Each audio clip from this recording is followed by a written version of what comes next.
Hugh. It's Ryan Shelton, your old mate from season 1, remember me?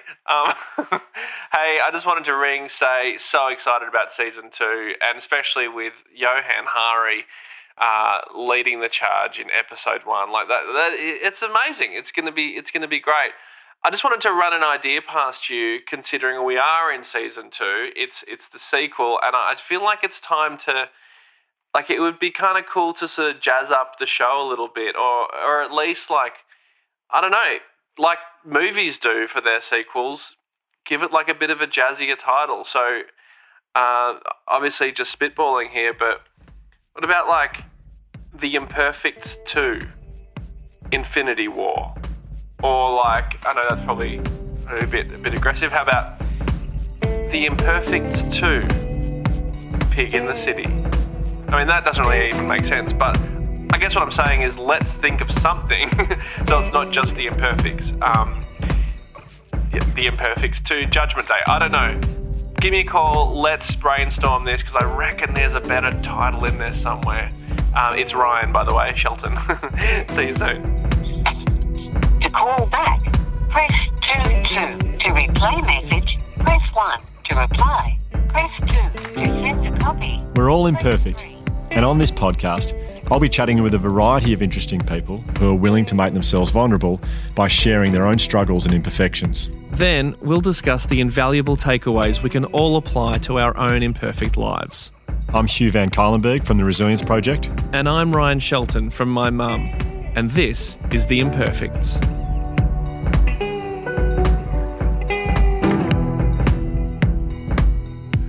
All right.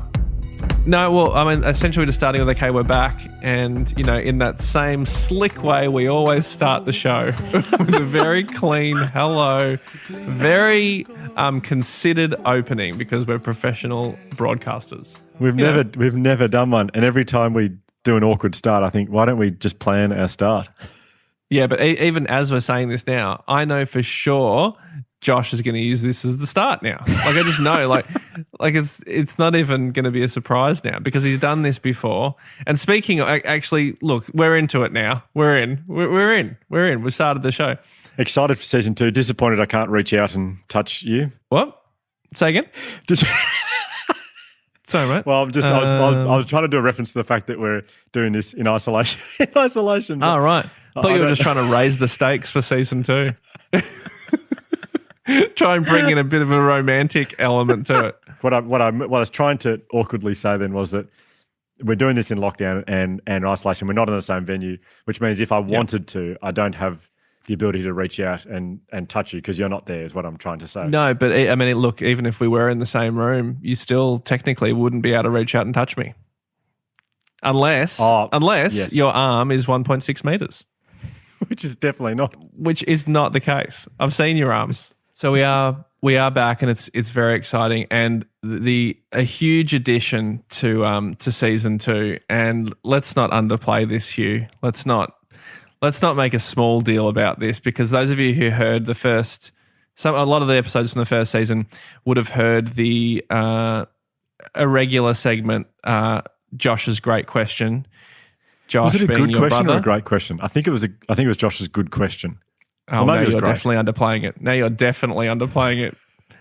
I mean, I think maybe it was called Josh's good question, but I remember it as Josh's great question. Okay, well, there you go. Well, Josh, who produces the podcast and spends all the time editing the podcast, your brother, this season he's back, but this season, this is such an honour to announce this. This season, Josh has his own microphone.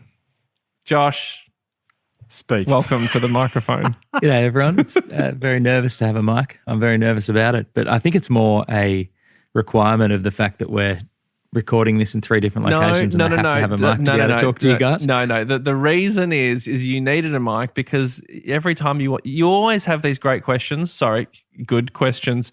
And you'd have to like walk around the desk and go to Hugh's mic. And this season it's just like you deserve your own mic. Well, and this is great. Pressure's on now to have a good question each time. I certainly don't think I've got a great one in me, but I'll be doing my best to come up with good questions and not get in the way of you two. Well, it's very very nice to be back, and the feedback from season 1 has been, I think, well beyond what we sort of ever expected. We kind of hoped that if it helped people to feel happier and learn a bit about their mental health, then really great. But we've been blown away by Ryan. The last episode, official episode in season 1 was yours, and I've been CC'd in a lot of the emails and direct messages we've got for you. But incredible stuff. Really incredible stuff. Yeah, it was pretty. I guess unique experience for me. I've never spoken about that stuff before that I spoke about in that episode, and it has been amazing the amount of people who've got in touch with me, and even now, I guess that's kind of the cool thing. I'm still getting these lovely messages from people wanting to know what the TED Talk was that we spoke about, about purpose and it's just been great. But even probably the most feedback we've got was for your wife Penny's episode, which was like a little in between season bonus episode. Yeah, she's still getting messages. For those of you who didn't hear it, it's about my wife's battles with OCD, and it was a bit different. Everyone we had on the episode was quite a well-known, sort of famous person. My wife is very well known in my household, but probably not across the country. And she talked about her OCD so beautifully, and we were just blown away by how many people have gone in touch with her to say. Some people were saying, I've had these thoughts. I thought I was just crazy. I just blocked them out for 40 years. I've just ignored them and just not wanted to tell anyone. But I understand what it is now, and it's been amazing. So thank you everyone for the feedback. And I certainly, as I say that, I'm feeling very guilty. I have this ridiculously big build up in the DMs that I am really struggling to keep on top of, because after a while they just start deleting themselves automatically, and I can't. And yeah, I hate how it does that. Yeah, I don't know why it does that, but I'm apologising to everyone who I haven't got back to you yet. But I do appreciate your beautiful words. But yes, what do we talk about next? God, we're slow off the mark this season. But I've got no excuse. I've been doing that many talks for the last you've been doing these webinars. Because usually you would be doing these huge resilience project talks, which are incredible, and I'm sure there's a lot of people who are looking forward to them coming back. But in the meantime, you're just doing, like, every day you're doing these webinars. I mean, your frequent flyer points must be going way down the gurgler, but you're doing a lot of talks. I was so close to platinum as well. I needed to get an extra 4 flights in a month, and I had platinum. I was so close. But that's okay. There are worse things happening in the world, I have to say. In fact, we might edit that. I don't know. That's pretty devastating. Platinum's great. Platinum. I was platinum once, and I got to say, mate, you should be pretty devastated. It's pretty bad. Pretty bad. We'll delete that bit. But we went through a stage where I think we had something like 149 talks cancelled in 4 days, and I was thinking, oh my God, we're in trouble here. And then people were saying, why don't you do webinars? And I said, no, I'm not doing those. They don't have the same impact. And we tried a couple, and they're a bit clunky, and we sort of joked about them in the last podcast we did.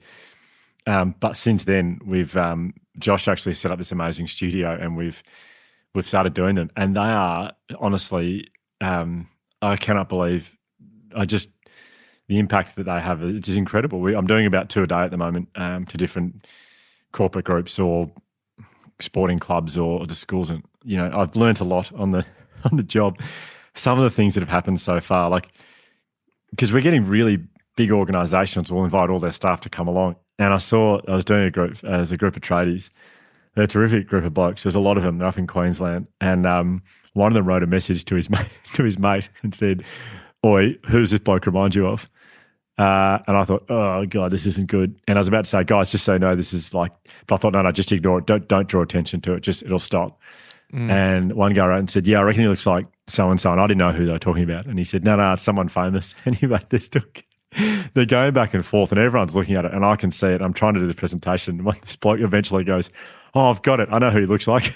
He goes, he looks like Steve Buscemi. Oh. Which is... And I drew a bit of a blank because I'm trying to present, and I'm not totally concentrating. And I was like, oh, he's a movie star. He could be a handsome devil. I don't know. And, oh, you didn't know who he was? Well, I did. I was trying to concentrate on the talk. I was like, don't forget that name. I need to look that up. Yeah. And sure enough, I looked it up, and I'm like, God, they're never, my lookalikes, I've never had someone say, you look like so-and-so, and I've never been happy with it. I've never gone, oh, that's nice. It's always like someone like, I'm just like, well, you're kidding Steve Buscemi. I mean, I reckon it would have warranted at least like a young Steve Buscemi. Like if they had said, like, he looks like a young Steve Buscemi. Because like Steve Buscemi now, if they just say he looks like Steve Buscemi, because Steve Buscemi now would be into his 60s, I would say. He's certainly got a unique look. He's a wonderful actor, we should probably say. He's wonderful. Anyway. We should say that. Yeah. Just to save our backs. Just in case he's listening. Just wouldn't want to get that legal call on Monday. You guys just got a call from Steve Buscemi's lawyers and God, they're not happy. They're not happy. You know, you should always say he's a good actor at the end of those discussions.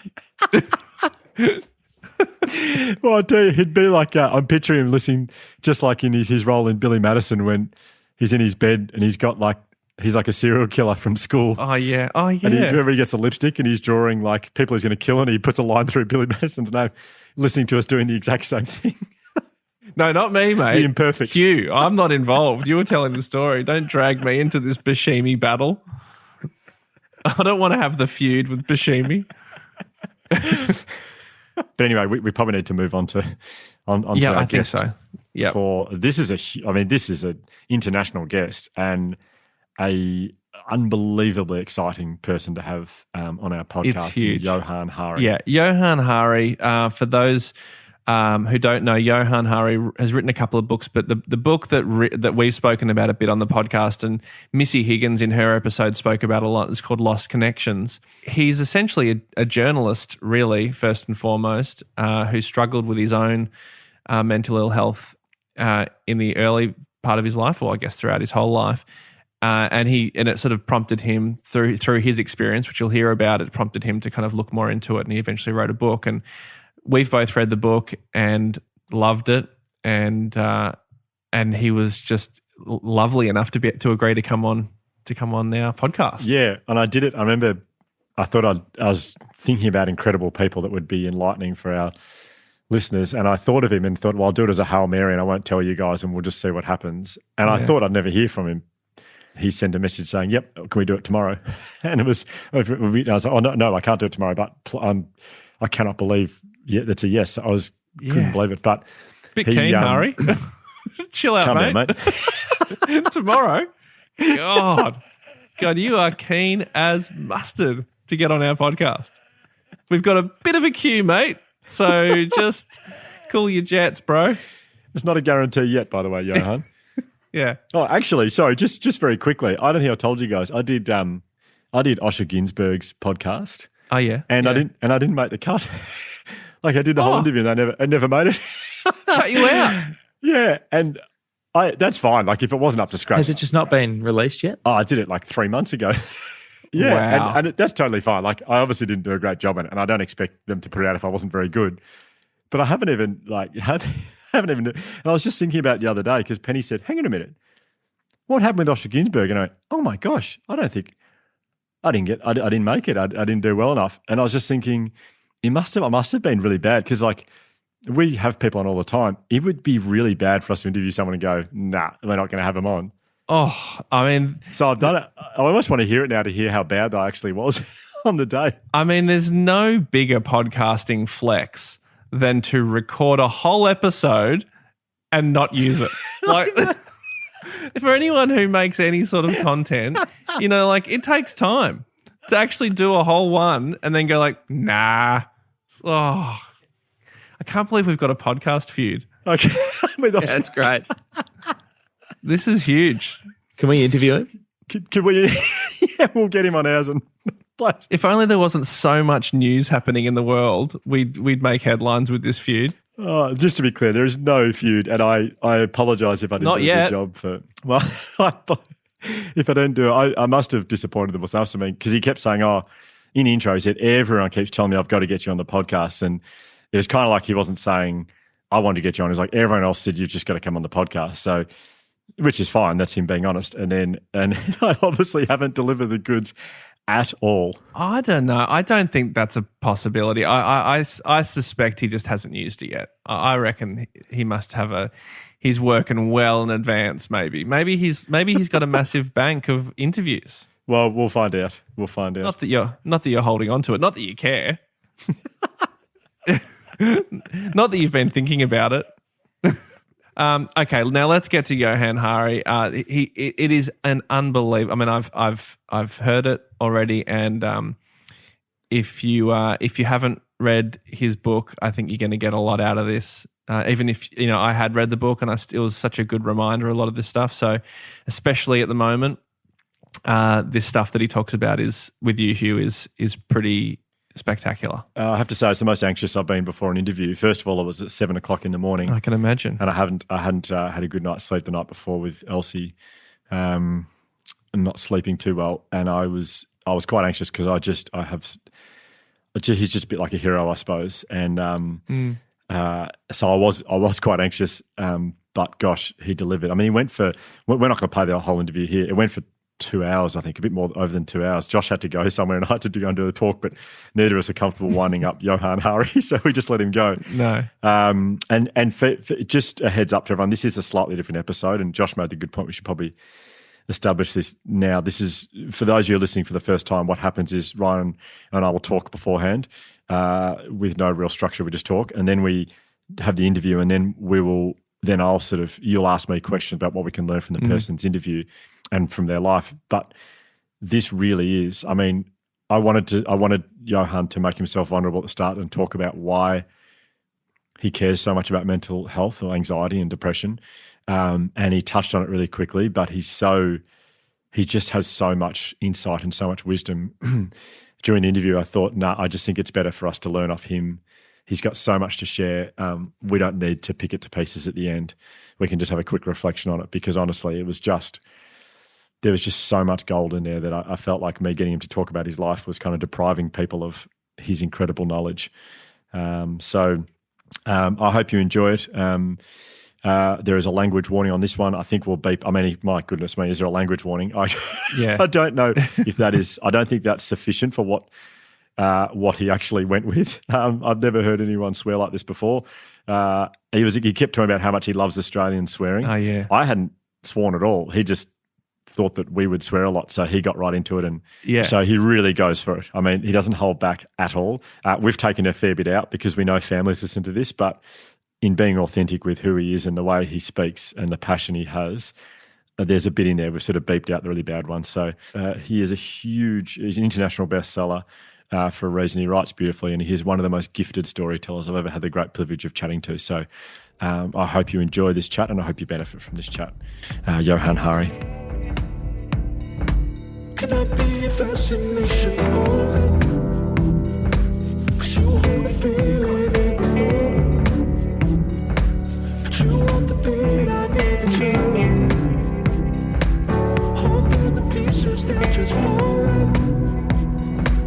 Whatever happened to me. Yeah, so Johann, we're not using this the recording, like the actual visual audio. Because otherwise I would make sure I don't have any books about Hitler behind me. Things like that. You know what I mean? Do you remember the one that happened to, was it Pauline Hanson, or who was it? The only books she had in her home were literally the entire collected speeches of Hitler. It does, I'm comparing myself to Pauline Hanson, obviously.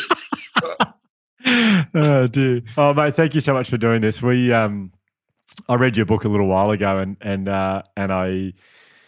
I think I said in the emails that I sent you, I do a lot of work around, especially Australia and New Zealand, talking about mental health, and I talk about your book nonstop. It's just, it's quite an incredible read. Thank you. What I would love to do, I mean, I'm going to find this hard not to just, the theme of this podcast is to get people to talk about themselves, but I also want to pick your brain into your insight around depression, anxiety. But for the theme of this podcast, I'd love to start talking about why you were so interested in depression, anxiety.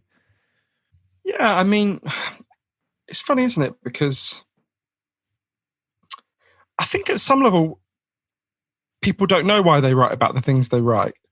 But I did have a sense, there were two things, I guess, that were really driving me when I started working on it. I thought of them, it was only later in the process I began to think of them as really two kind of mysteries.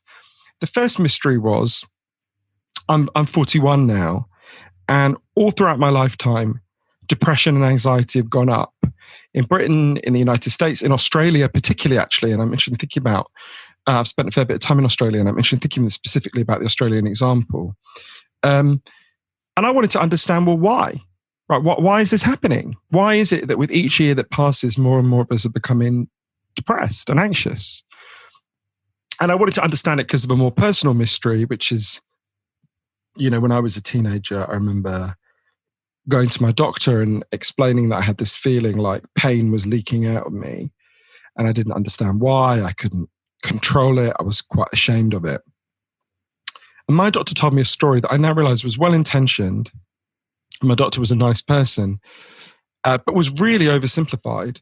My doctor said, well, we know why people feel like this. Some people just get something wrong with their brains. You're clearly one of them. All we need to do is give you some drugs and you're going to be fine. So I started taking a chemical antidepressant called Seroxat, and I got a real boost for a while. It helped me. But then this feeling of pain came back. So they gave me a higher dose. Again, I got a bit of a boost. Again, the feeling of pain came back. And I was really in this cycle where they kept jacking up the dose until in the end I was taking the maximum possible dose that you're allowed to take. For 13 years, I took the maximum possible dose. At the end of which I still felt like shit. And I was asking myself, well, what's going on here? Because it gave me some relief for a while. Why had it stopped? What was wrong with me? That's how I thought about it.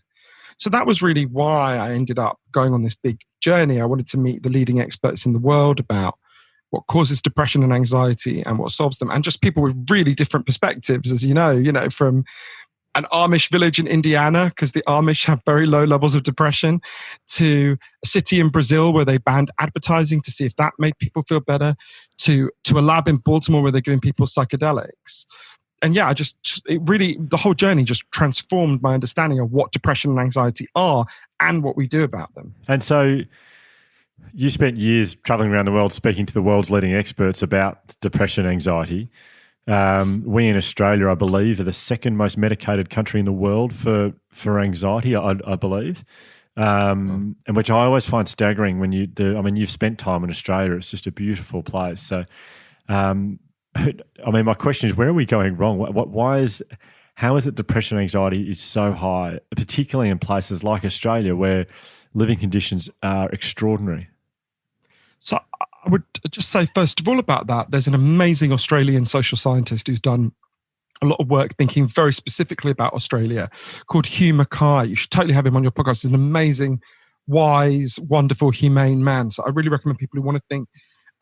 So I've got some thoughts about Australia, and I love Australia. I've actually been I was thinking about in lockdown, I'm thinking, where do I wish I'd got stuck? And I was thinking a lot about Byron Bay, where I've spent some time thinking, fuck, where did I get stuck in Byron Bay? But so I would recommend people look up Professor Hugh Mackay to think more about Australia. And I wrote a little bit for the Sydney Morning Herald, quoting him. In terms of Australia's crisis, I think Australia is at the extreme end of several of the causes of depression and anxiety that I learned about. So one of the things I learned, so I had, go back to when I was 17, that scene we've just been talking about, rating. I was basically told there's one cause of depression and anxiety. It's just a lack of a chemical in your brain. That's it. And what was really interesting to me was to learn from the leading experts in the world and talking to lots of people, was there's actually scientific evidence for 9 different causes of depression and anxiety. 2 of them are indeed in our biology. So my doctor wasn't totally wrong. That there are real changes that happen in your brain when you become depressed that can make it harder to get out. And your genes can make you somewhat more susceptible to this problem. Just like some people find it easier to put on weight than others. But they don't write your destiny. But most of the causes of depression and anxiety for which there's scientific evidence are not in our genes, not in our brains. They're factors in the way we live. And once you understand them, obviously it opens up a whole different set of solutions that you can offer people. So let's think about one of those causes that I think is probably one of the most obvious and straightforward for people to get. And we are the loneliest society in human history. If you look at Western societies, there's a study that in the US that asked people, how many close friends do you have who you could turn to in a crisis? And when they started doing it years ago, the most common answer was 5. Today, the most common answer, not the average, but the most common answer is none, right? There are more people with nobody to turn to when things go wrong than any other option. 40% of Americans agree with the statement, nobody knows me well. So you think about that, but Australia is right up there with the United States. I mean, Britain is not far behind, but Australia is absolutely top of the league tables for loneliness. And I think you would be in a better position to try to explain why. I think there's all sorts of reasons why Australians would be lonelier. So that, I think, is a kind of very obvious one to start with, right? Does that ring true to you? It does. I mean, I think about the role that technology plays in making us feel lonely. I mean, people talk about things like your smartphone all the time, and obviously people will choose to jump on Instagram or whatever instead of have a real life face-to-face conversation. But it's even stuff like, 10, 12 years ago, if you want to watch a movie, you would call up a friend and say, well, let's have coffee beforehand. We'll see the movie, then you chat to them in the car park for half an hour afterwards, and then you feel quite, it's a lovely feeling, so you do it again. Now you just find out which service it's streaming on, lie in bed and watch it on your iPad. So I feel like technology has a big part to play in this whole loneliness epidemic.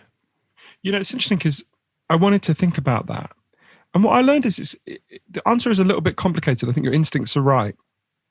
It's a little bit complicated. One of the places I learned a lot about this was I went to the first ever internet rehab center in the world. It's called Restart Washington. It's just outside Spokane in Washington State. And it's this gorgeous kind of wooden place in the middle of the woods.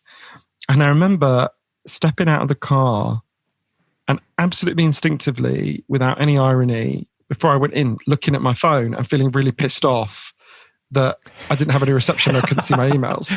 And I was like, oh, fuck, you're in the right place. So I went in. Remind me to say something about Australians and swearing, by the way, because I was thinking about this before I spoke to you.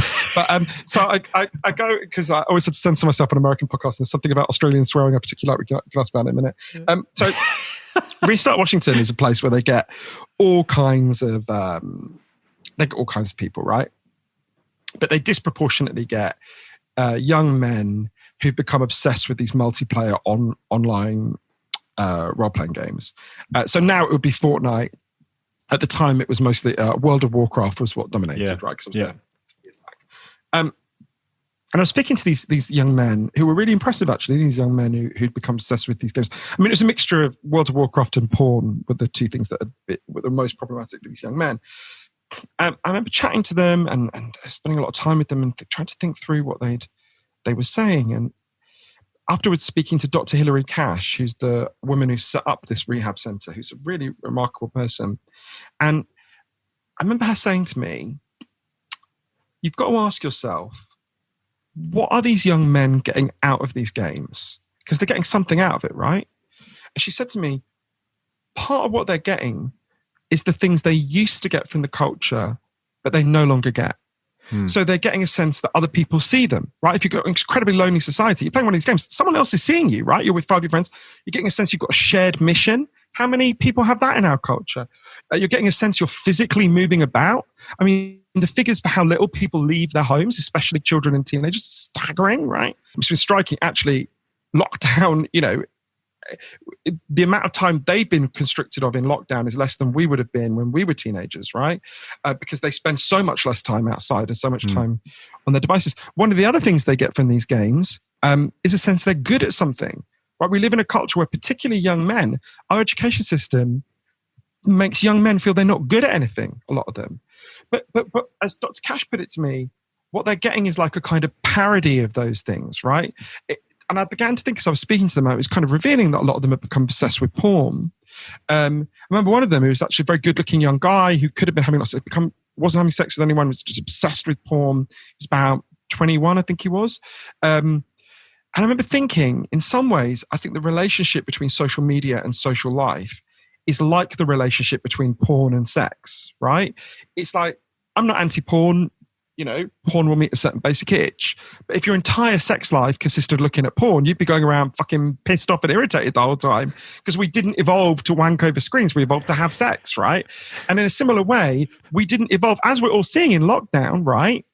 If this way of communicating through screens just met our deeper needs, we wouldn't be finding all these fucking Zoom conversations so oppressive. It'd be like, oh, it's just another way of talking to people. But actually, it's just slightly wrong. It's not. We evolved to look into each other's eyes, to sense each other physically. To I don't just mean obviously porn versus sex, but just social interaction requires us to see each other and be physically present, right? And when that's off, you know, okay, it's better than nothing. It's better than being in solitary confinement, but it's really awry. So I think you've got a complicated relationship there, isn't there? Where you've got to think about the moment when all these things arrive, social media. So social media arrives at the point at which a lot of the things we're talking about have already declined, right? So there was already a big increase in loneliness before the rise of social media. So you've lost your friends, and suddenly here are friend requests, right? You've lost your status in the economy. There's been decline in the middle class. But look, here's status updates. So it's a bit like the thing we've lost, but it's not the thing we've lost. And so you can see why it's compelling, but you can also see why becoming obsessed with it and getting drawn deeper and deeper into it ultimately takes you away. I'm not opposed to these things in moderation, but as you become obsessed with it, as our culture has, it ultimately takes you away from a return to the healthy things we need. And this is, I think, a concept that's really one of the things that connects a lot of the things I learned about depression and anxiety, which is, you know, everyone listening to your podcast knows they have natural physical needs, right? Obviously, you need food, you need water, you need shelter, you need clean air. If I took those things away from you, you'd be screwed, right? But there's equally strong evidence that all human beings have natural psychological needs. You need to feel you belong. You need to feel your life has meaning and purpose. You need to feel that people see you and value you. You need to feel you've got a future that makes sense. And this culture we built is good at lots of things. A lot of things are better than in the past. You know, I love dentistry and gay marriage and Netflix, right? A lot of things are better. But we've been getting less and less good at meeting these deep underlying psychological needs. And you can see how a society that was out of touch with its psychological needs, wasn't meeting people's psychological needs, then gets these things that look a bit like the needs we need. But you know, there's a thing people always say in 12 steps, you can never have enough of something that's not quite enough, not quite right, you know. And I think there's a real thing there. Does that make sense to you? Does that seem right? Totally. I noticed the other day you announced that you were having a little bit of a rest from Instagram. What's your relationship like with Instagram? You know, what I have to do is I have to every now and then I have to just announce I'm taking 3 months off, and I get my friend Lizzie to change all my passwords and everything, because not just Instagram, all social media, Twitter, Facebook, a lot of them, because the thing that I most dislike about them is the longer I spend. Instagram is actually the least bad in this respect, but. Someone said to me, a friend of mine was looking at my Instagram feed, said, basically, my Instagram feed is either like left-wing social activism or shirtless men. Right? That's the two things that are on my Instagram. Sometimes they combine, and our left-wing activists will post a picture of themselves shirtless, but that's a rare Venn diagram. But the thing I hate most about it is if you spend too much time on something like Twitter, your thoughts will begin to resound like Twitter. Your internal monologue will start to sound like Twitter, which is kind of angry and bitter and shrill and ungenerous to other people and not trying to understand other people's point of view, but just kind of condemn them. And that to me, so that's an awful way to spend your life. That's just, we are, you know, human beings are amazing. Even people who do things wrong are complicated and fascinating people who, if you understand them, you go, oh, right, that's why you're like that. That's really interesting. It's just a terrible, and it's really interesting to me. I know lots of people with really big followings on Twitter, and I would say almost without exception, they are miserable as fuck. Or rather, Twitter makes them much more miserable than they otherwise would be. And, you know, I always think it's a good test with Twitter, you know, look at the Twitter feed of someone you admire for something off Twitter, and then look at them on Twitter, they will be a much worse person, just like I am, just like everyone is, right? It's just a lowering medium. So for me, I just think you just have to physically separate yourself from it for a while. And also you just become much more productive. You can read fucking loads of books. You can talk to all your friends. It's great. One of the things I want to talk to you is about, there are so many things we can do to help improve our mental health and our well-being, reduce depression and anxiety. But one of the things I think is a battle for a lot of people is what they do from 9 till 5. If they're not happy and feeling fulfilled with their work, if they don't feel like their work brings great meaning and purpose to their lives. In your travels and your experience and what you've read and what you've seen, is it going to be, they're going to be up against it from a mental health point of view? So it's really important to say to people that there's something where there's a lot of science on this. And actually, it was one of the things that was really revelatory to me learning about this. And there are solutions that we can fight for. So I was struck that, like you just said, lots of the people I know who are depressed and anxious, their depression and anxiety focused around their work, right? I thought maybe the people I know are unusually, miserable at work. So I looked up the figures on this. Gallup did a massive study of loads of countries, including Australia. And what they found was really striking. They found that 13% of us, 13%, like our work most of the time. 63% are what they called sleepworking. You don't like it, you don't hate it, you just sort of get through the day. And 24% of people hate and fear their jobs. Quite struck by that, right? That means almost twice as many people hate their jobs as love them. And 87% of us don't like the thing we're doing most of the time. I was, could this be playing some role in our depression and anxiety epidemic? Started looking into the science of this. And the key to it was discovered by an incredible Australian social scientist named Professor Michael Marmot. And I can tell you how if you want. I'll just give you the headline. In the 1970s, he discovered the key factor that causes depression at work. It's not the only one, but it's the key one. If you go to work tomorrow and you have low or no control over your work, you are much more likely to become depressed. So you can have two people with very similar jobs. If one of them has some control and choice over it and the other one doesn't, the person who doesn't is much more likely to become depressed. And I think that I'm going a bit beyond what Professor Marmot says now, but I think this is related to what we were saying before about people having basic psychological needs. You need to feel your life is meaningful. And when you have control over your work, you can create meaning out of that work. And when you don't have control, you can't. So really simple example, think about my grandmother was a cleaner. Her job was to clean toilets, right? So in Britain, it used to be that hospital cleaners were, so people who cleaned hospitals, who've always been heroes and are particularly heroes right now, cleaners in hospitals were, their bosses were like the person who ran the ward. So if you were a cleaner in a hospital ward, you worked for the matron of that ward, right? And you had quite a lot of autonomy. Your job was to clean. But in the 90s, the British government, the Conservatives, privatised hospital cleaning. So it was all given over to private companies that did it for a pittance and, treated the people like shit. But what was interesting was there was a real fall in control. So there were studies of this.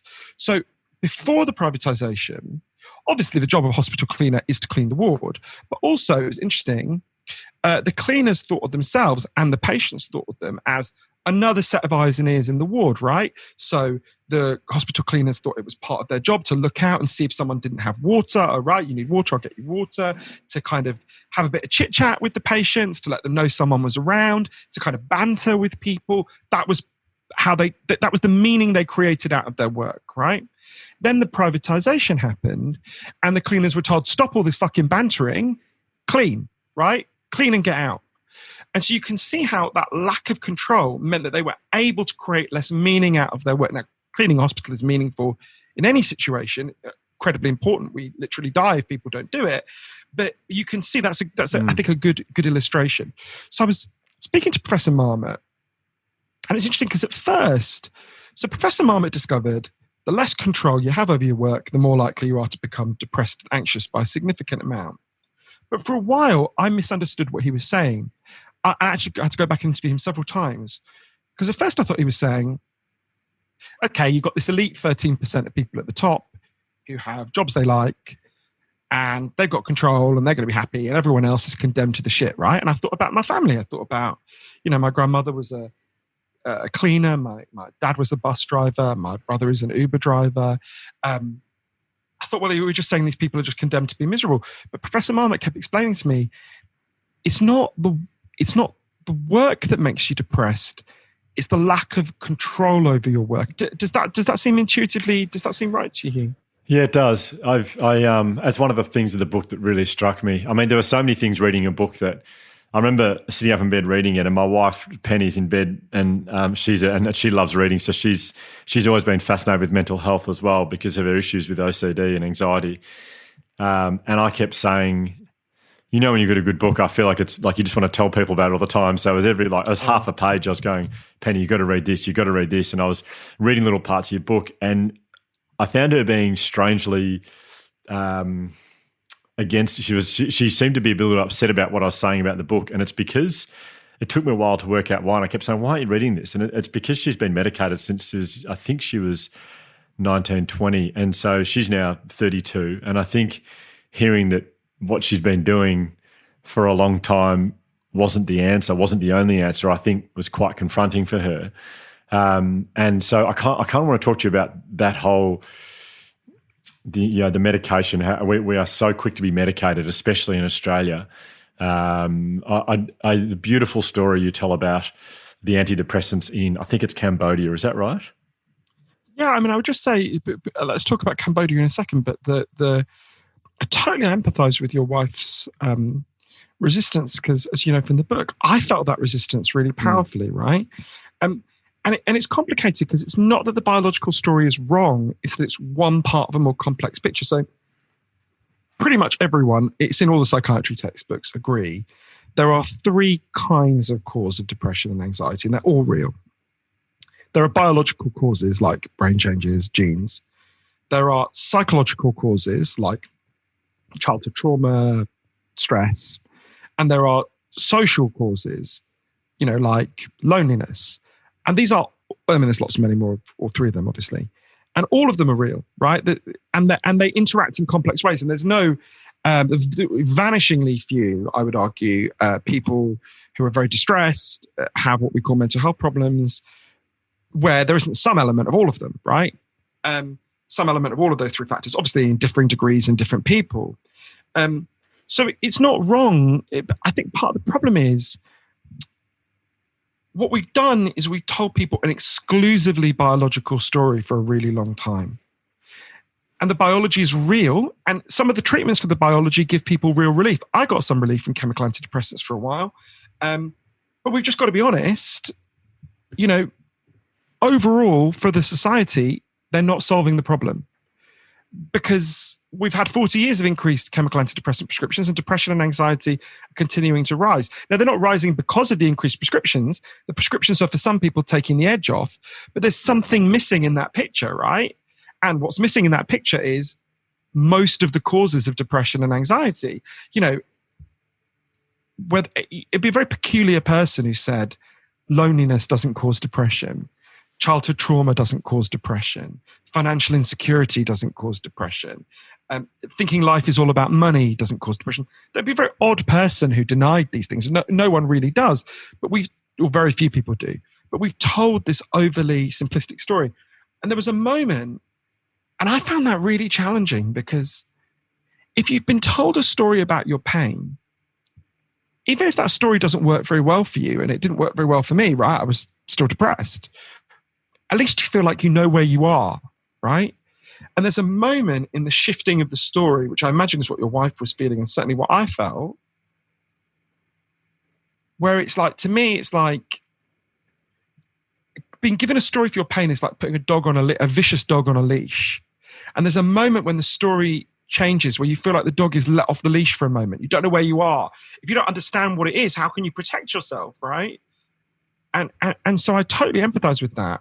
And I was very resistant to a lot of these insights. There was a few moments when it really fell into place for me. One moment was when I went to interview this lovely South African psychiatrist called Dr. Derek Summerfield. And Dr. Summerfield happened to be in Cambodia in 2001 when they first introduced chemical antidepressants for people in that country. They'd never had them in Cambodia before.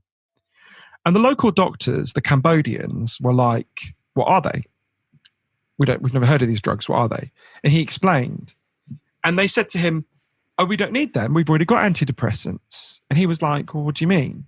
He thought they were going to talk about some kind of herbal remedy, like St. John's wort or ginkgo biloba or something.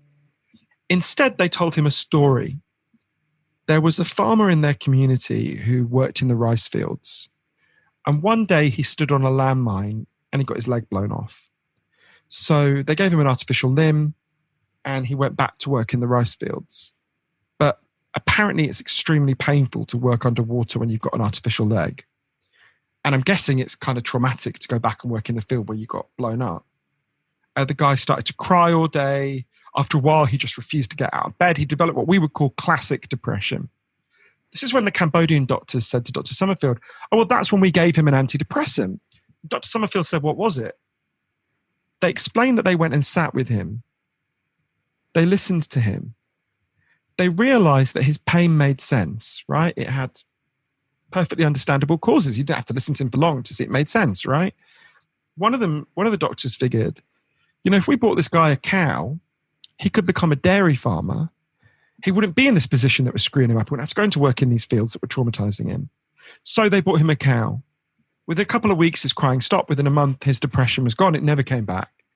They said to Dr. Summerfield, so you see, doctor, that cow, that was an antidepressant. That's what you mean, right? Now, if you've been raised to think about depression the way we have, that sounds like a joke. I went to my doctor for an antidepressant. She gave me a cow. But what those Cambodian doctors knew intuitively, based on this individual isolated anecdote, is what the leading medical body in the whole world, the World Health Organization, has been trying to tell us for years. If you're depressed, if you're anxious, you're not weak, you're not crazy, you're not in the main a machine with broken parts. You are in the main a human being with unmet needs. And what you need is love and practical support to get those needs met. And it's important to notice, right, what those doctors didn't say to this guy is, you've got to pull yourself together, right? It's up to you to solve this problem. No, they pulled together with him, right? This is why the leading doctor at the United Nations said when it comes to depression and anxiety, we need to talk less about chemical imbalances and more about the imbalances in the way we live. So a big part of what I'm asking in my book, Lost Connections, and I think I've found lots of answers from lots of amazing people all over the world, is, okay, what's the cow for the things that are fucking us up, right? Because in a way, his answer was kind of obvious. Once you reframe the problem, it's kind of obvious. What's the cow for us, right? Oh, sorry, it's a question to me. Oh yeah, sorry. No. I mean, I got lots of answers, but I was just trying to not talk too long. I've had enough caffeine today to kill an actual cow, right? So I thought you were doing the best dramatical pause then for a rhetorical question. I was like, this guy's amazing. I'll do it. Yeah, I recently read this biography of Elvis that said that in the last year of his life, every morning, someone would come and wake him up by just injecting caffeine directly into his veins. And I was speaking to my friend was with me when I was reading it, and I told him, and he was like, "Oh, that's terrible." I was like, "Terrible? Where's that fucking doctor? Bring him to me!" Right? My caffeine addiction is off the scale at the moment. It's to do with lockdown as well. I don't know. It's gone way too high. This is the most coffee I've ever drunk in my entire life. The lockdown, and I want to ask you a question about lockdown, but so don't let me forget about that, because I feel like there's a fascinating. Everything that you've said in your book has been challenged by this isolation kind of lockdown mentality. So I'll come back to that. But yeah, for as far as what is the cow for, like in our society, it's from everything you've said in your book, it is the fact that we are less likely to be socially connected these days. We're less likely to be connected to the physical elements around us as well, like the natural environment, that kind of stuff. They're the things that's a big part of it. Yeah. It's interesting though. I was thinking about this in relation to Australia before we were talking. So you think about another factor I think helps to explain why Australia is particularly bad, actually. So think about lockdown, right? I have found it quite frustrating that a lot of mental health charities that do really good work have gone on. I saw someone on, I won't say which, but one of the Australian depression charities. Admirable people, I like them. Going on an Australian TV show, were asked, what should people do about, what can be done about depression under these weird circumstances we find ourselves in? And they said, meditate, turn off the news. And look, I'm in favor of meditation. There's a chapter about it in the book. I turn off the news sometimes, obviously. But I felt very uncomfortable, because I think that leaves out, A, some of the biggest causes of depression at the moment, and B, actual solutions to those problems. I'll give you a very clear example. Financial insecurity causes depression and anxiety, right? Now, that should go into the no shit Sherlock category. I'm sure if you'd asked my grandmother or your grandmother, if you're really worried about your finances, are you going to be more anxious or less anxious? My grandmother would have clipped me around the ear, called me a and told me to stop asking such stupid questions, right? But, anyway, for anyone who needs it, there's a lot of scientific evidence that financial insecurity causes depression and anxiety. People who have a income from private income from property are 10 times less likely to develop an anxiety problem than people who don't, right? Now, it doesn't mean that rich people can't get anxious. Of course they can, but that's an important fact, right? So one of the effects of COVID-19 has been a massive increase in financial insecurity for people, which is totally rational, right? And to me, this is one of the most important changes in how we talk about depression and anxiety that we have to do. Up to now, for a long time now, we've told people effectively that their depression and anxiety are malfunctions. In the main, the depression and anxiety are signals. They're telling us something's gone wrong, right? There are some biological components. It's important to stress that the biology is real. But in the main, these are signals. So let's just look at this one factor for a moment. Financial insecurity. Big increase in financial insecurity. Australians disproportionately don't have contracts in their jobs, right? The figures are quite extraordinary. My friend Van Badham, who's a columnist for Guardian Australia, has written a lot about this. Figures are really striking. Australians are significantly less likely to have contracts for their jobs and to have job security, particularly young Australians, than almost any other comparable economy. Now, that's going to make you really insecure, right? For obvious reasons. And if that makes you anxious, that's not a sign that you've got a disorder. That's a sign that you're sane. Krishnamurti, the kind of Indian philosopher, said it's no sign of good health to be well adjusted to a sick society, right? What kind of person would be well adjusted to having really insecure income and not knowing what kind of future they're going to have? That would be a bizarre person, right? Not someone who was anxious in response to those problems. And there are solutions to these problems, right? Think about, I'm speaking to you from Britain. As I'm sure you can tell, I'm not a fan of the British Conservative government in any way. But the British government did do and responded, didn't lock down fast enough, did all sorts of terrible things. But one of the good things the British government has done is a huge program of guaranteeing people's wages. If they're furloughed, the government is paying 80% of people's wages. There's a few people who've fallen between the cracks and they need to tighten up. But, that's a good thing, right? British Conservative government has guaranteed people's wages, throughout this crisis. Think about El Salvador, a country that is incalculably poorer than Australia. I've been to El Salvador. The El Salvadorian government has guaranteed people's rent and utility bills for as long as this crisis goes on, right? Now, that is going to have a massive effect on people's depression and anxiety in El Salvador. Everyone hearing that knows people would be much more depressed and anxious in El Salvador if the government had not done that. Now, it'd be much more effective for the mental health charities and more truthful for the mental health charities to go on TV instead of going to turn off the news, saying to people, turn on the news and let's fight together to get Australians the guarantees that will reduce their depression and anxiety, right? If you're depressed and anxious because of financial insecurity, you're not crazy, you're sane. We can solve that. Australia is a democracy. It's a very admirable democracy in many ways. You can solve these problems, right? And there's a huge amount of proof that giving people guaranteed basic minimums for income, not a lot, not so they can live a fancy life, but giving people a guaranteed basic income massively reduces depression and anxiety. As I write about in the book, they did this in Canada in the 1970s. They chose a town called Dauphin, genuinely at random, I think it's in Manitoba. And they gave a load of people they said to a load of people, we're just going to give you a guaranteed minimum income. You don't have to do anything in return for it.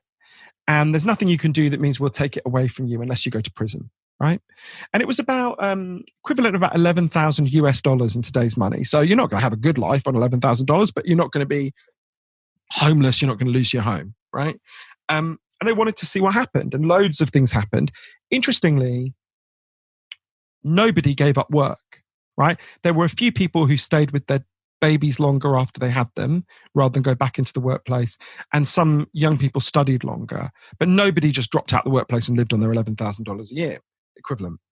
But most important effect for purposes of our conversation was there was a massive fall in depression and anxiety. In fact, depression and anxiety that was so bad that people had to be shut away in mental hospitals fell by an enormous amount, right? So again, you can see how if you reframe the problem, people are financially insecure, that makes them feel like shit. It opens up the option of finding different solutions. I think, to be honest, it's quite unethical to get people who are depressed and anxious because of financial insecurity and tell them, oh, you've got a disorder, there's something wrong in your brain, there's something wrong with you, turn off the news, meditate. I just think that's a stress. Again, I'm in favor of meditation, but that to me just seems like really an awry way.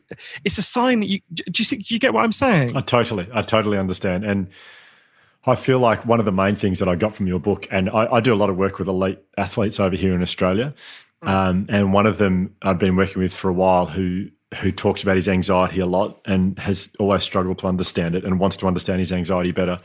And we've been doing all types of things, and he'd been seeing a psychologist. And when I was reading your book, it struck me that there's probably a part of his story that, a simple way of going, well, this is what's happened to you at some point in your life. That probably explains why you're an anxious person. And I gave him your book to read. And he read it and he sent me a message and said, can I call you? And it was quite late at night. And he gave me a call and he told me a story about something that happened to him when he was 15, 16. And he said, that's why I'm anxious. And I said, well, it makes sense. And he said, yeah, absolutely it does. And from that point on, he was able to take huge steps in his recovery. And I think the main thing was he thought, I'm not crazy, I'm not stupid, there's not something, chemically wrong with me. There's a reason I feel like this. And that was huge for him. And so that's so moving. Yeah, it was really, really nice. You saying that reminds me of one of the hardest, the most painful audience interactions I've had about the book. I was in Arizona. I spoke at the Tucson Book Fair. It must be about a couple of years ago. And I talked about some of the things we're talking about. And a young woman, and she was a young woman, she was 16, put up her hand, she was I could see she was shaking. And she said, this can't be right. I've got, and then she gave the shopping list. She said, I've got PTSD, ADHD, I've got complex anxiety disorder. She had a shopping list of things that she'd been told by doctors she had. And I've got them, and all I need are the drugs. And I didn't want to kind of challenge her in the context. She was in a public place, and and I could see she was distressed. I said, "Could we talk afterwards?" So I went and had a drink with her. It turned out it was one of the most dreadful stories I've ever heard. She'd been sexually abused by her dad and her brother, her older brother, in a particularly horrific way, from when she was very young until like a year before I met her. And I said to her, and it was very difficult because you don't want to destabilize someone who's become very committed to these biological categories. But I said, it seems to me that you're profoundly sane. Anyone in your situation would be incredibly distressed and would be frightened of the world and would find it difficult to navigate their way through the world. But what strikes me most about you is how strong you are, that you survived this. What an incredible thing. And it was a very emotional exchange I had with her for both of us. And I've got a friend called Dr. Lucy Johnson, who's a wonderful clinical psychologist here in Britain. I recommend people follow her on Twitter. She's very good there. She's at ClinPsychLucy. And Lucy's been arguing for a long time now, we need to stop talking about diagnosis and start talking about formulation. So when you're confronted with someone, think about this young woman, or the athlete you were. Instead of standing above them and diagnosing them and telling them a story about what's wrong with them, she says what we need to do is listen to people and formulate why they are the way they are. and particularly emphasize moments of strength and resilience and courage, because actually most people who survive bad things have shown all those things. The fact they haven't killed themselves is pretty impressive when you listen to a lot of people's trauma. That, again, that's a very different way of talking and thinking about this problem, formulation rather than diagnosis. And of all the things I learned for the book, there were a lot. For me, this was the hardest, because I remember how a particular day I was in San Diego, in California. So I'll back up and tell you, if it's okay, I'll tell you the story of the person I met. So I went to interview a guy called Dr. Vincent Felitti. In the mid-1980s, Dr. Felitti was approached by a big not-for-profit medical provider in California, Kaiser Permanente. And they said to him, basically, look, we've got a real problem here. Obesity keeps going up and up. We're trying all sorts of things like giving people diet plans. Nothing works. What can we do? So they gave him quite a big budget, and they said, just go away and do blue skies research and just figure out what the fuck we can do, because we don't know what to do. And so Dr. Felitti started working with 200 really, really obese people who weighed more than 400 pounds, people who tried everything. And he's working with them and trying to figure out what to do. And one day he has an idea that seems, and in fact is, quite stupid. He asked himself, what would happen if really obese people literally just stopped eating? And we gave them like vitamin C shots so they didn't get scurvy, and we gave them like nutritional supplements. Would they just burn through the fat supplies in their bodies until they got down to a healthy weight? So obviously with a shit ton of medical supervision, they started to do it. And at first, amazingly, it seemed to work, right? So there was a woman, I'll call her Susan to protect her medical confidentiality, who went down from being more than 400 pounds to 138 pounds. It was incredible, right? Susan was telling Dr. Felitti he'd saved her life. Her family were congratulating him. It was an amazing thing. And then one day, Susan cracked and went to KFC, whatever it was, and starts just obsessively eating. And quite soon she was back at a dangerous weight. Not quite where she'd been, but a dangerous weight. And Dr. Felitti called her in, and he said, Susan, what's wrong? What happened? And she looked down. She said, I don't know. She's obviously really ashamed. She said, I don't know what happened. And he said, well, tell me about the day you cracked. Did anything happen that day? It turns out something had happened that day that had never happened to Susan. She'd been in a bar and a man had hit on her. Not in a horrible way, in quite a nice way, but he come and started chatting her up. And she felt really freaked out. And that was when she went to whatever the place she started kind of binging in. And it's got Dr. Felitti thinking. He asked her something he'd never asked any of his patients before. He said, well, how old were you when you started to put on your weight? And she said, in her case, she was, I think, 11. And he said, well, did anything happen when you were 11 that didn't happen when you were, 10, 15? Anything happened that year? And she looked down and she said, yeah, that's when my grandfather started raping me. And Dr. Felitti started to interview everyone in the program. At first, what he discovered just seemed really odd. 60% of them had made their extreme weight gain in the aftermath of being sexually assaulted or abused. And he just thought, how can that be? What's going on here? And Susan explained it to him really well. She said, overweight is overlooked, and that's what I need to be. This thing that seemed like a dysfunction, obesity, and obviously is bad for you, right? Was actually performing a necessary protective function for Susan, right? Most men are not into very obese women. It was protecting her from sexual attention, which she had very good reason to fear and dislike, right? As Dr. Felitti put it to me, he realized it's like he'd been focusing on the smoke when there was a fire inside the building, right? He'd been trying to figure out the smoke, looking at the smoke without figuring out the underlying cause. And I remember, the reason I mention this to you in this context is because I remember the day I went to see Dr. Felitti, the first time I interviewed him. I remember He's a super nice, lovely old guy, right? I mean, you would love him if you met him. He's wonderful. I remember I had to end the interview early because I was so angry. It comes back to, I think it's related to partly maybe some of what your wife was saying. And I remember walking out of the interview and going to the beach, and like shaking with anger. I'm like, why am I so angry with this guy? And I think it's because it's that thing about having to adjust your story. And that can happen in all sorts of different ways for all sorts of different people.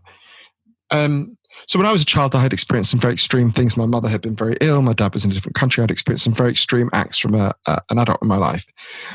And I didn't want to think about it. I didn't want to give this individual power over me now. I just didn't want to absorb it into my story about myself. But one of the reasons I'm glad I did, and I think it relates to what your athlete friend was saying as well, is because of what happened next, what Dr. Felitti discovered next, which was, so this was quite a small group of people. This is 200 people, right? It's not much. He wanted to understand, okay, how big a phenomenon is this? He did this really important study. Everyone, with a load of other scientists, everyone who came for healthcare to Kaiser Permanente in San Diego for a whole year, didn't matter what you came for, headache, broken legs, schizophrenia, anything, was given a questionnaire. It had 2 parts. The first part asked, did any of these bad things happen to you when you were a kid? Things like, there were 10 categories, things like sexual abuse, physical abuse, neglect, that kind of thing.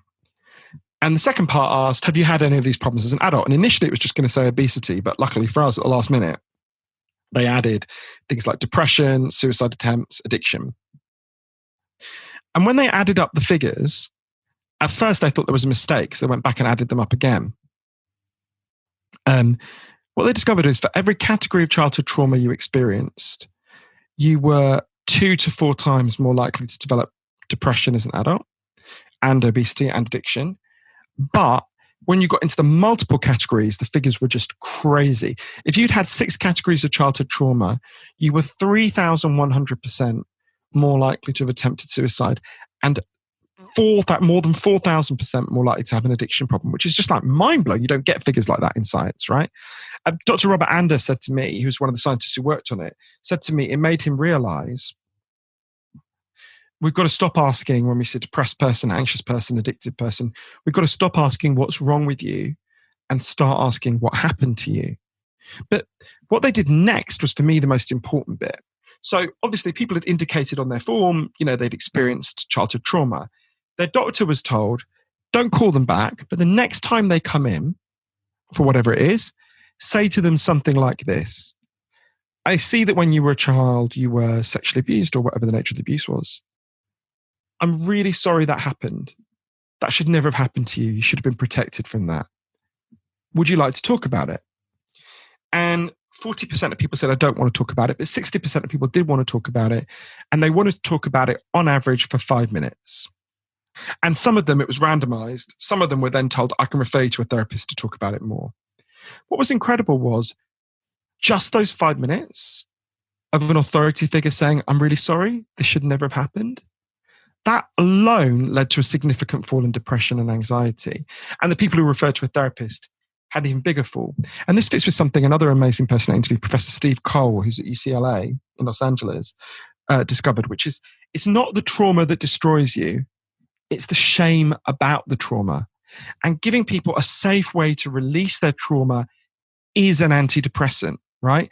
Now, again, when you know that, and I think that will intuitively make sense to everyone listening to this, right? And there's a whole load of scientific evidence for it. Again, you can see why the well-meaning over-biologization of this problem, saying it's just a problem in your brain, which is said by well-meaning people, cuts people off from a deeper understanding, not in every case, but can cut people off from a deeper understanding of the problem, which in turn can cut people off from a more meaningful solution. In those 13 years that I was just told it's just a problem with my brain and I was just drugging myself more and more and more, I wasn't thinking about these problems because that just seemed to me something off at a right angle. Now, I'm not It may be that without having been told that story, I still wouldn't have been ready to deal with these things. That's perfectly possible. But it seems to me the over-biologization of this story led me to miss solutions. If you don't have an accurate map of where you are, you can't find your way through it, right? Does that make sense? Yeah, my a very, very dear friend of mine who's been on medication for a long time said that taking the medication took the responsibility off his hands of actually doing something to get better. He said the second I started taking medication, I felt like, well, I don't need to do anything now to get better because the medication's going to do that. Which I think is a really consistent experience for a lot of people that you go, well, I'm taking medication. I don't need to do the other stuff that I know is really good for me. I mean, it's difficult, isn't it? Because some other people experience, the drugs make it possible for them to make some changes. So we've got to, and I know you're sensitive to this as well, we've got to respect the complexity of this. And I would say to anyone listening, if you're taking chemical antidepressants and you are benefiting from them, my advice is to carry on taking them. But we've got to have an honest conversation about the real benefits and real limitations of chemical antidepressants, right? So partly they have huge side effects. In my case, massive weight gain. Like 70% of men who take them, it affected my sexual functioning, which in turn makes you depressed. There's all sorts of side effects. And the benefits are real for some people, but surprisingly limited for most. I thought I was weird because I took them and became depressed again. But actually, if you look at the best long-term research into chemical antidepressants, which is called the study is called the STAR-D trial, turns out most people who take these drugs do become depressed again. Again, it doesn't mean they don't get some benefit. It doesn't take the edge off for some people. It does. And that is worth doing for some people. For some people, that will outweigh the side effects. But we've got to have an honest conversation about that. And I think whenever you actually talk to people about it, what I'm saying is uncontroversial and banal. They give some benefits to some people. They also cause loads of side effects. And ultimately, for a lot of people, they don't solve the problem, though they might take the edge off. I actually think that's basically what most people think about chemical antidepressants. But when you talk about this publicly, I think it's partly because our primary mechanism of discussing things is social media, which is all rigged through its algorithms towards outrage, towards people screaming at each other, which militates against having sensible conversations. You end up. I had a funny experience, funny enough, with the ABC the other day. I was interviewed, but it was a bizarre interview. I've only ever had good experiences with the Australian media, and I've done a lot of Australian interviews, and this one was just fucking weird. I won't name the person, but it was someone on ABC Melbourne who I was saying the things I'm saying to you, and she kept going, well, people are going to hear this, and they're going to throw away their antidepressants. They're going to kill themselves. I mean, I'm paraphrasing. I don't remember exactly what she said. She's like, well, the only person they're going to hear that message from is you, because I'm not saying that. My book doesn't say that. I've never said that. But it does trigger, and I do understand, and I don't know enough about this host. I don't know anything about this host, so maybe, I don't know, I don't want to speculate about her, but that there's all sorts of reasons why people can feel very threatened by these messages, which I'm very sympathetic to, right? And it took me, I was very resistant to this message. And in fact, the book is really the journey of me slowly absorbing these things through my own resistance to them. But I don't think it serves depressed and anxious people for us to not have an honest and complicated conversation that draws on the best science. And the position I'm putting forward is not some like fringe position. It's the position of the World Health Organization. It's the position of the leading doctors at the United Nations in their official statements on behalf of the UN. So I think we've ended up in this slightly weird situation, haven't we? Where, I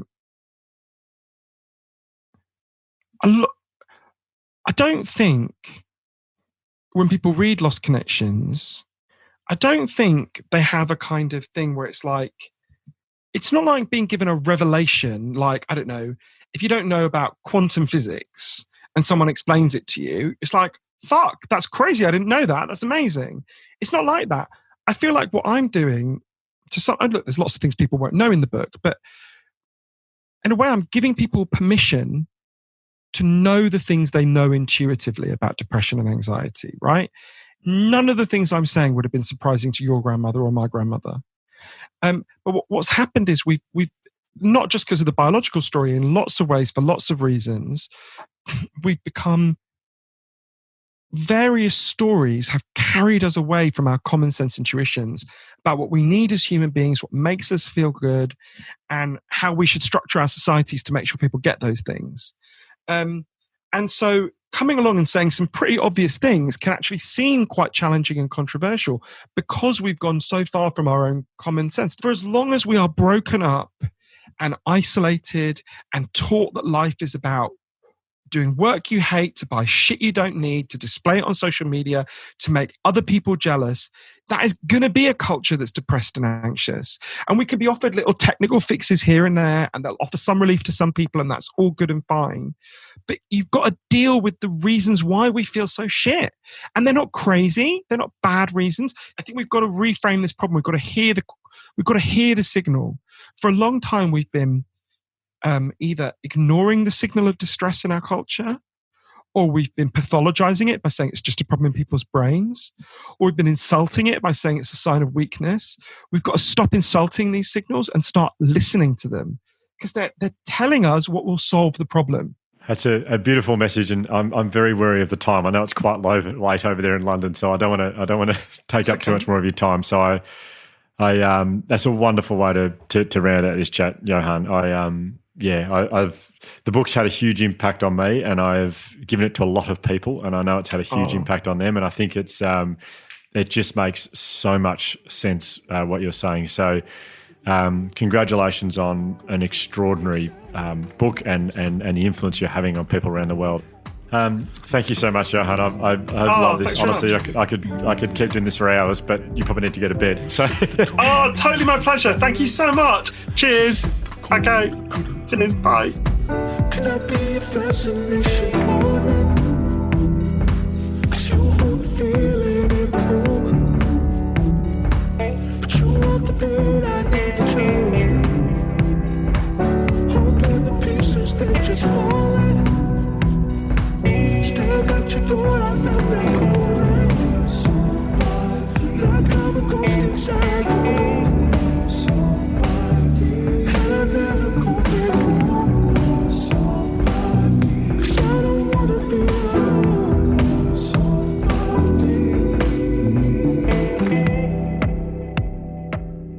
Well, that was just so cool. I love that guy. I just love him. His voice. I just love his voice. well, I didn't say it beforehand. I didn't want to say it before people listen to the interview because I know it's all they'd think about. But if you go back and listen to it, Penny said this to me. She said, he sounds exactly like Boy George. And it is so true. There's no... Really?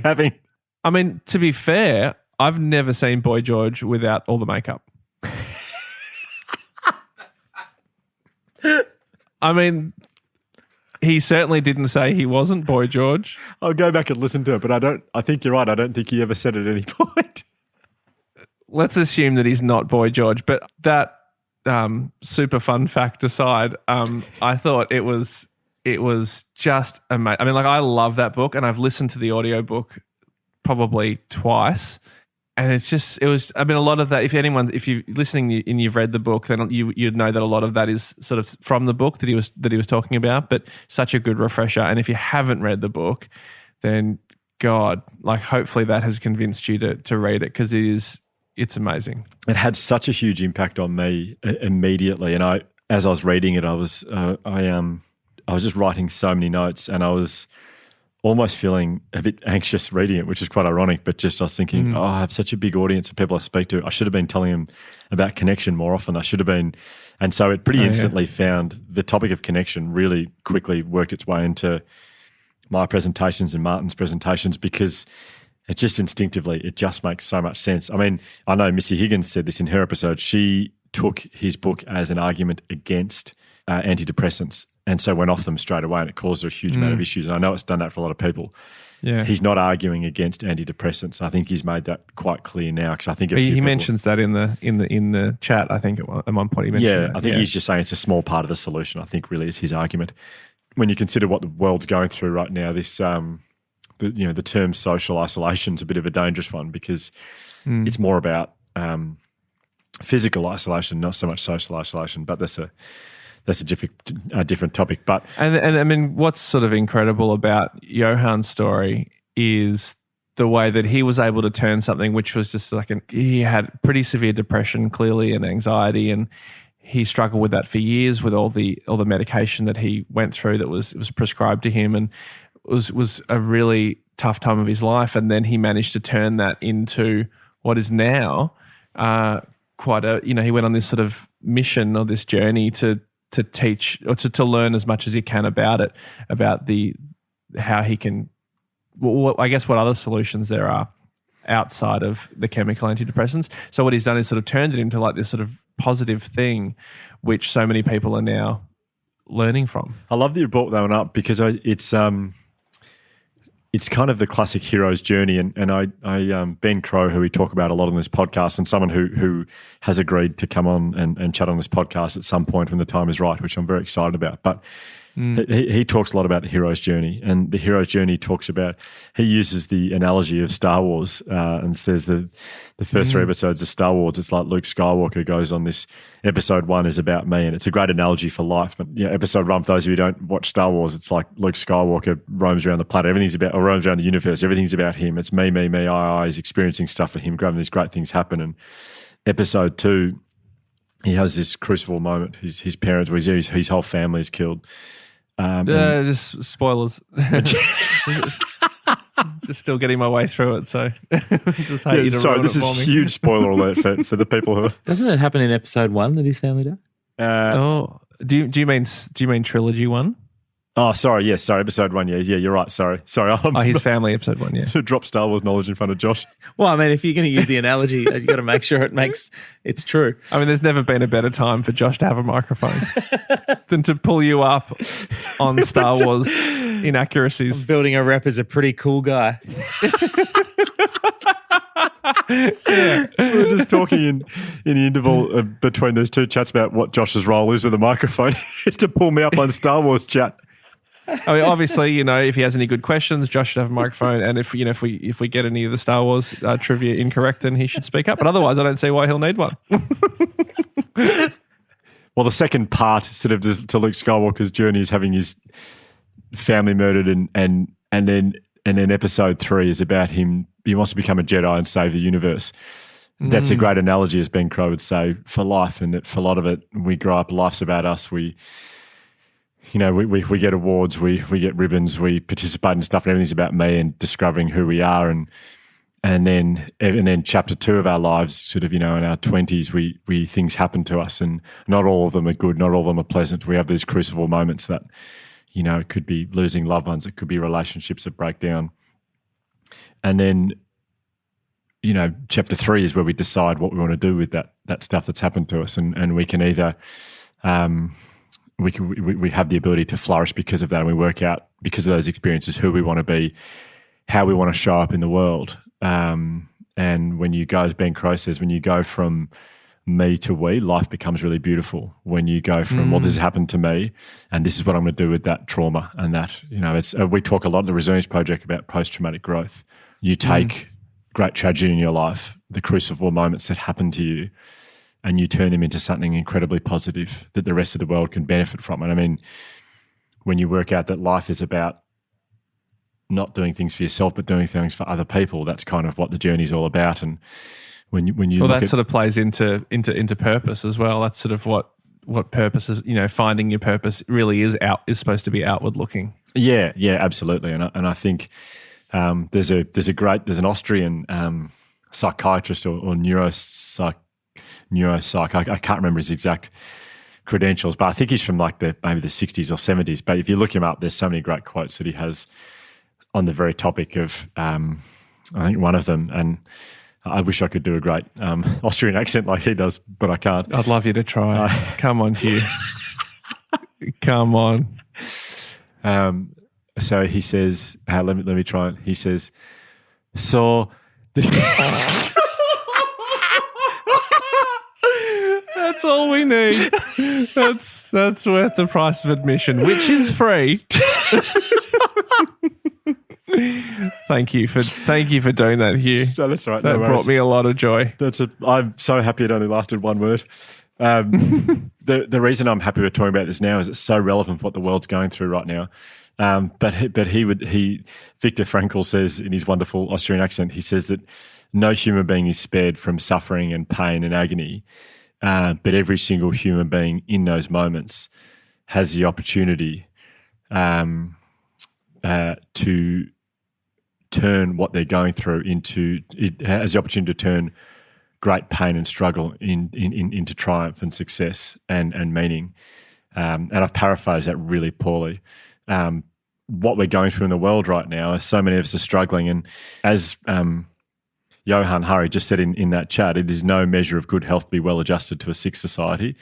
Quite literally, it is a sick society right now. So if you are struggling right now, if you're finding it really hard, that is a sign that you are normal. That is a sign that it is a normal response. To be stressed and anxious in a stressful and anxious situation, that is a normal response. And I think it's... I love what he said. I think the phrasing he used was that's a sane response. Yeah. And I think that's such a good way of looking at it, rather than getting down on yourself or judging other people for being, struggling with something that has clearly been so hard. Like, of course, what a natural response to be sad or to be down, Yeah, it is. And I think, so it's important to remember that, but it's also important to remember that in times of struggle, there is the opportunity. And I think I remember how Viktor Frankl says it now. He says, throughout tragedy and heartache, everyone has the opportunity to bear testimony to the great human capacity to experience great human triumph as a result of human suffering. And I think it's important to remember that we all have the opportunity to grow because of this. And it is so hard for so many people. But it presents us the opportunity for growth, and it becomes part of our story. But I think a really timely episode to have when we are going through what we're going through in the world. It is normal to not feel good at the moment. It's a sane response, but remember, you have the opportunity there's the opportunity for human triumph in suffering. So anyway, I'll stop butchering that quote. Well, it's a beauty. It's one of my favourites. So, but yeah, a terrific guest, and just, I mean, one of the most successful authors in the world right now, and he literally gave up. If we didn't wind him up, I think he would have gone for over 2.5 hours, really. So it sounded like that, yeah. So unbelievably grateful that he was willing to chat to us for that long. And Lost Connections is the book. He was a bit embarrassed about plugging it at the end, so we'll do it again. I mean, this whole episode's been a huge plug for the book, but Lost Connections. Well, it is been one of the most mentioned things on our podcast is that book. So we happily plug it without him even being on the show. Yeah. Josh, thoughts? Well done, everyone. Great episode.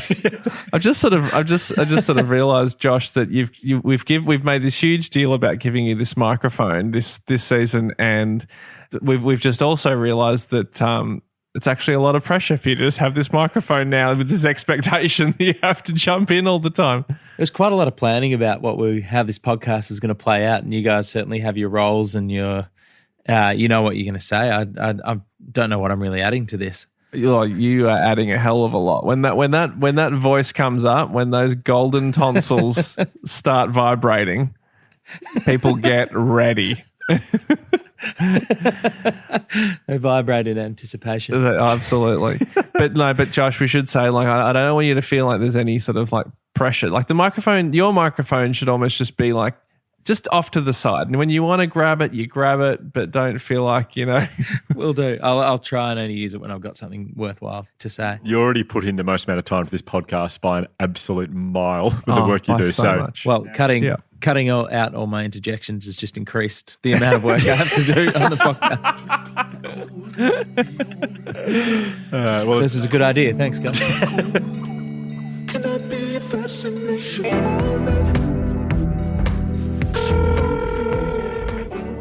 Hugh, it's Ryan. How good is Johann Hari? Oh, love that man. I just wanted to quickly call you and ask about that movie that you and Josh were just talking about before. It sounded really interesting. What was it called? Star Wars. Yeah, sounds really cool. and I'd love to know more about it and see it if you have a copy of it or if you have a link or something. So give me a call back and let me know. Thanks, Hugh. It's Ryan. Bye.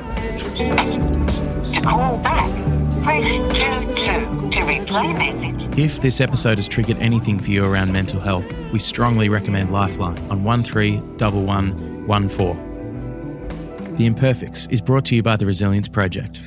Produced by Ryan Shelton, Hugh and Josh Van Kylenberg. A very, very special thank you also to No Mono for generously allowing us to use Keep On as the theme song for this podcast.